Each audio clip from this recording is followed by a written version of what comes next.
বছরে সবকিছুর একটা নির্দিষ্ট সময় থাকে, ধূমকেতুরও একটা নির্দিষ্ট সময় এসেছে, সেটা রিলিজ হচ্ছে।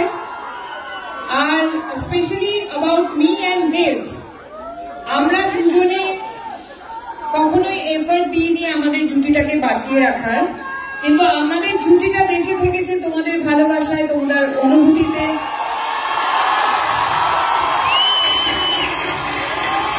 তোমাদের কান্নায়, তোমাদের হাসিতে, তোমাদের রাগে, তোমাদের সমস্ত অনুভূতিতে আমরা থেকেছি।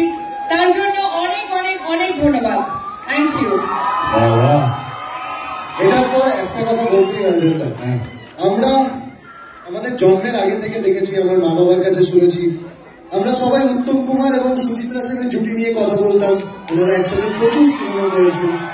তারপরে আমরা দেখেছি বোম্বাদা আর ঋতুপর্ণা সেনগুপ্ত, ওনারাও 50-60টা সিনেমা একসাথে করেছে।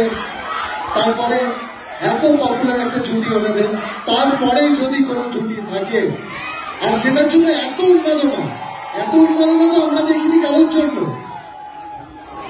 দেশুর জন্য। তোমাদের কয়েকশো সিনেমা তো হয়ে গেছে একসাথে, মনে হয় কয়েকশো না, অনেক 4টে শুরু হয়েছে। কি বলছো? 4টে না 5টা। আমি জাস্ট দেখছিলাম তোমার মনে আছে কি। আসলে 5টা না, 6টা। ধূমকেতুকে ভুলে যাবো। তুমি যেখানেই থাকো, যত বড়ই হও না কেন, ধূমকেতু তোমাকে কোথাও ছাড়বে না।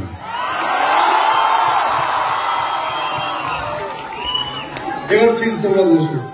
আমার কোন profile, left or right? Right.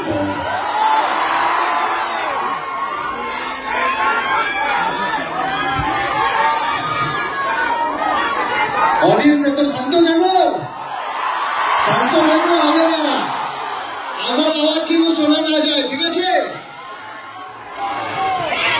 আমি অডিয়েন্সদের থেকে প্রচুর প্রশ্ন পেয়েছি, সেগুলো থেকে আমি নিজে কিছু প্রশ্ন বানিয়েছি। কারণ দেবদা, আমি তোমার